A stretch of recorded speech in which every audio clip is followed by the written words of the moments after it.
Hey guys, and welcome to another brand new video. In this video, we have some crazy news going on over here when it comes to the brand new PlayStation 6 Portable, which we're still getting the Switch 2 news over here. We're still going over the PS5 Pro, and of course now we have once again more hardware, but it's kind of fun to get to see leaks. We're seeing some people worried about it, but we're seeing some kind of information when it comes to like what we're expecting spec-wise, and I think I'm one of those people. I think I personally like the idea of more handhelds. I get the Switch 2, probably gonna buy brand new PS6 handheld. Yes, whenever that gets announced, we get more information. 100% will want to go buy, and of course, subscribe if you guys are new, if you guys just want to see these types of leaks and information when it comes out, because we do cover a lot of console news on the channel, and as well, where we're also hearing rumors on an Xbox handheld. We've been seeing a lot of things like the ROG alloys and like, Steam decks. It just kind of seems like this is the next big, like, kind of side niche that's overtaking VR when it comes to what people are gonna be buying in the future. So I'm excited that we get to see more news. I love my PSP, I love my Vita, love my Switch, love my DS, all this stuff. So more handheld mobile gaming, the better.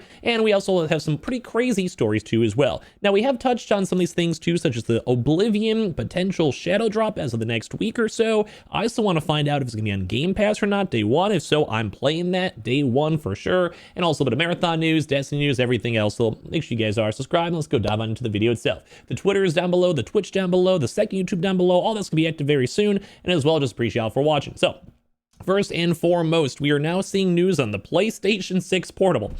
Once again, crazy news because we're still in the PS5 Pro era. Switch 2 is still, we don't even know when the pre-orders are going to be. Also, side note, it looks like maybe throughout the end of this month, we will be having another wave of the pre-orders. I've been seeing the homies, like all the restock. If you guys remember restock days, all the boys are coming back in action over there. So major shout to all of them. We're seeing news everywhere. We're maybe expecting like the 21st, maybe the 30th. Like we're seeing a bunch of stuff. We'll give you guys more defined details in the near future, but also be on the lookout for that in the channel. But the PS6 Portable can definitely run the PS5 games. Now we're now seeing a big leak on this when it comes to this, and the leakers are now kind of giving the details on it, saying the PS6 Portable claims to have been updated with more information, clarifying that the handheld will be able to run PS5 games with a scaled down experience. So kind of the big idea is like, some games can be upscaled through AI, like interfacing, whatever it may be, to like a 1080p to 4K. And it's kind of usually nice, or 720p upscaling it with AI. We saw that with the PSSR and other integrations, so it's fine.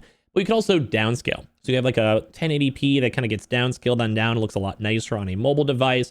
It can look a lot better. Or have a 4K down to like a cheaper 4K. I don't know, maybe an 8K down to 4K, whatever it might be. Like it does look a lot nicer. But the PS6 Portable can run PS5 games at a lower resolution and frame rate, which is crazy. So yesterday, information about the next gen PlayStation 6, the PS6 Portable, surfaced online, with Kepler L2 claiming that the portable version of the upcoming console will not be as powerful as the PS5, which is okay. I think I'm on those mindsets, side tangent to this. I think I'm okay with mobile stuff being weaker. Like I'm not expecting a brand new PC, a PS5 in my mobile devices, and that's kind of why I'm somewhat okay with the Switch 2 being a PS4 level, because it is meant to be more of a mobile console, mostly. I mean, I probably will never leave the dock with it, but like it is meant to be a mobile console, or you have like these ROG alloys or Steam decks, it's fine. Like it's meant to be in your bed, on your couch, on a vacation, waiting for an airport, whatever it might be, on a trip, business trip, whatever. So I'm okay with that, like I'm cool with that. But at the end of the day, like it's not the biggest deal. But they're also saying it features a 15-watt SoC on a 3 nanometer, basically for all the sub chips inside of it, and like how much power it's utilizing, etc. Like it's also a big deal on battery power. A lot of people are very cautious on battery. They want to make sure the battery is good. Like obviously if it's drawing a lot of power and energy, it's gonna be a little bigger issue. So saying today the user has clarified on NeoGAF on the Gaming Leaks and Rumors subreddit that the PS6 Portable can definitely run PS5 games, just not the same resolution FPS, mainly due to lower memory bandwidth. So basically saying, like they won't have as much memory, probably not as good as like internal specs, definitely on the PlayStation 6, if we're comparing that. I'm sure the baseline's probably still the PS5, but the PS6 will definitely be weaker regardless for this mobile device, because it's just gonna have less tech, whatever. And even the PS5 is pretty intensive. Like these are big, like my PS5 is right next to me. This is a box, like it's big, it's hard to shrink it down. So the PS6 Portable probably falls between the Xbox Series S and the PS5, which I'm okay with that. Like, I don't know why I was calling it the PlayStation 6. Why not maybe call it the PSP 2, but whatever. So Kepler L2, and I've also heard this guy leaked before, so I do have some reputation with them. I'm not sure if repertoire maybe, has also provided context about where the PS6 Portable would stand against the current gen consoles. So the leaker thinks that in terms of performance, it's somewhere between the Xbox Series S and the PS5. So like right smack dab in the middle. I'd probably put that around like almost kind of seems like a PS4 Pro level-ish, like slightly better than the PS4, slightly better than the Series S. I mean, the Series S is technically better than the PS4 kind of too. It's a really weird angle to be at.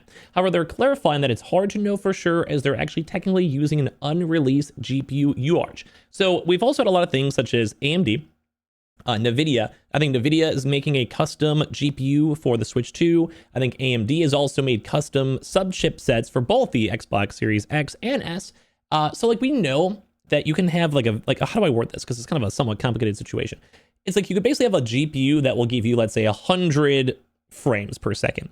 And then you can have that same exact GPU, but it's specifically made maybe for drivers, maybe for power optimization, maybe because they're going to make so many of them, they can have the same like power level, but make it more efficient, or, you know, custom code a little bit better. It's like sometimes software, sometimes it's hardware, sometimes it's just money and they can just make it cheaper and subsidize it. And then that same that they're making can maybe be like 110 frames because they'll, you know, spend more time. They'll have better drivers. They won't have to have other stuff like, say, your PC bottlenecking stuff on out with different types of driver updates or OBS or like random things in your like computer, Steam, other like background stuff, Windows operating systems because you're using Sony's operating system instead. And it can kind of take the load off it so you can still get a better product at the end of the day.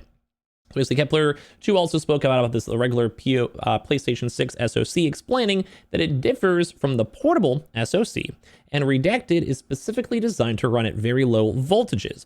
So Kepler added that the portable PS6 chip has a lot less than 40 CUs or compute units. So basically what this is also saying is that this handheld device should be running at a lower voltage, so using less battery, but also means that it's not optimizing your like GPUs and CPUs like running nonstop. Because you can overclock PCs, you can basically make things stronger. Good example is the PS5 Pro has the same CPU, but because the internals have better airflow and better power, it's then able to go and run like at 10% faster because it's just a better, like the GPU's taking more load off it, the power's taking more load off it. Like it's just a good vibe. Overall, it's just nice. So it's intriguing because, well, it's slightly weaker than expected. But I would still say on par for normal performances, that's usually like, it's kind of okay. Like look at the Switch 2, that's fine. Or like even the Steam Deck compared to a PC, I think this is all around fine. But I'd love to hear your thoughts. It's kind of like the big gaming news of the day when it comes to PlayStation. Still weird they're calling it the PS6 portable. Why not the PSP2 or, you know, PSP2? I don't know. Like a better name. If you guys want to give a better name in the comment section down below, feel free to. I'll go look through them all. But yeah, this is intriguing to at least go and see. I've seen a few articles about this. People are apparently getting worried about this stuff too. But basically, they're just expecting it not to be like super crazy, a little bit weaker than the PS5. And I think I'm okay with that at the end of the day. Although it does make things harder because you can stream from the PlayStation Portal. And then the streaming is a lot easier because you can still see the proper graphics, although this will probably not require any hardware devices. But with so many people, like getting close to 100 million people with the PS5, I think a lot of people already have it. So I still think the Portal actually seems like a good vibe. I'm not really sure at the end of the day.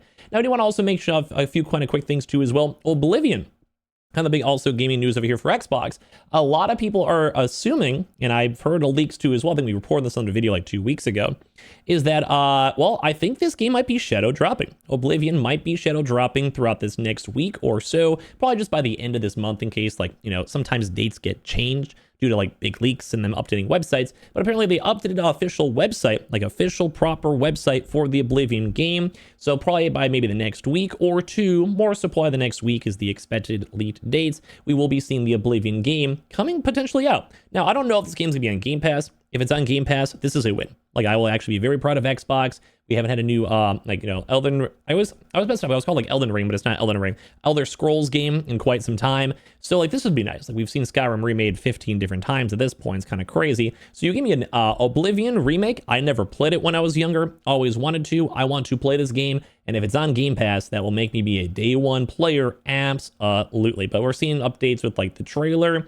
As of today, we're seeing all this type of brand new stuff. Just basically Xbox is kind of doing some cool stuff at the end of the day. Last but not least, we may have touched this really quickly, but Marathon, which was in the heat a lot these past few days, is apparently also getting a little bit more hate because they don't want to have any in-game chat going on, which is kind of stupid. Tarkov actually has in-game proximity chat itself, and the fact that this just doesn't exist and isn't there does make me a little bit on the sad side. Because I want to play this game, I want to go and insult people if I go and rock them on out, and well, people are kind of rough on it.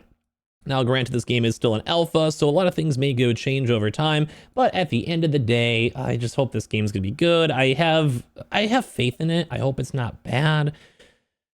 people are very concerned about Bungie in the long term. So give me your thoughts and comments on everything on this video itself. I'm excited for brand new hardware. I'm excited for Oblivion, dude. I think this might be a good gaming week for news. So subscribe if you guys are new. Check out the second YouTube channel. We have the Twitters and Twitches down below. And I appreciate y'all so much for watching in the first place.